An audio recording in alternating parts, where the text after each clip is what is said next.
नमस्कार मित्रांनो, मी पुन्हा एकदा स्वागत करतो आपल्या चॅनलवरती। आज गाई चारणाऱ्यांचा भंडारा आहे, तो आपण बघणार या व्हिडिओच्या माध्यमातून।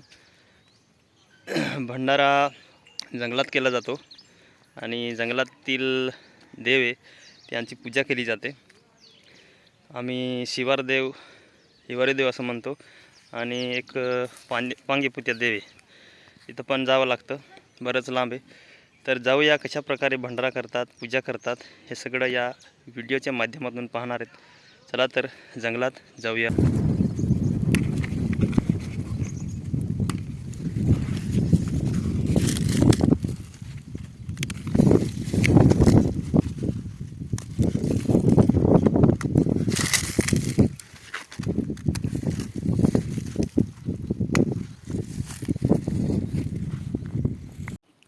चला तर येऊन पोहोचले जंगलात, देवस्थान आहे तिथं। या देवाला आम्ही पांगेपुत असेही म्हणतो।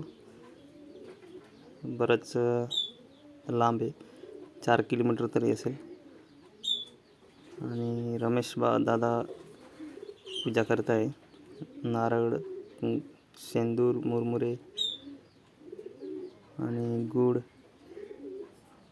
ध्वज अशा प्रकारे साहित्य आणलं आहे। आणि एक कोंबडा आहे, आमचा भंडारा आहे गाई चारण्याचं। मग एक कोंबडा घेतला आहे, अंडी पण चालून जाते, एक अंडी राहिली तरी। आणि असं जर नारळ फोडून दिलं तरी चालतं आहे, हेच पाहिजे असं नाही।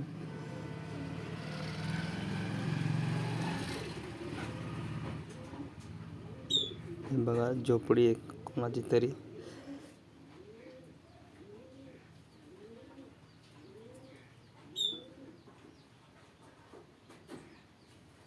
आणि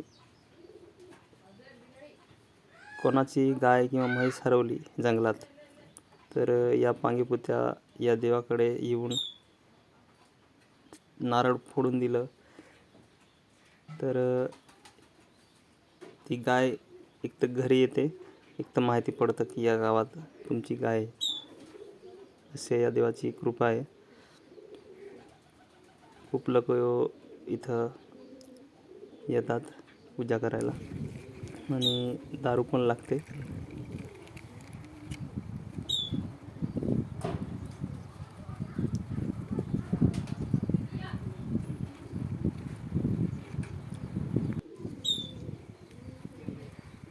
मला एवढं नाही माहिती या देवाचं, पण पुढचा व्हिडिओ बनवूया पूर्ण माहितीसह।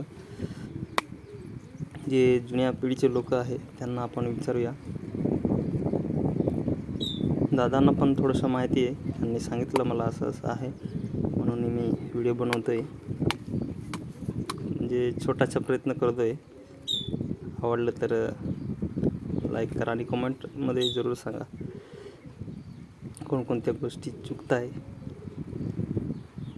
चला तर पूजा झाली आहे, आता भंडाराच्या कार्यक्रम आहे तिथंच जाऊया। आणि इथला जो प्रसाद आहे तो घरी नेता येत नाही आणि लेडीजांना तो चालत नाही, तर पुरुषांनीच वाटून तो जंगलातच खाऊन टाक।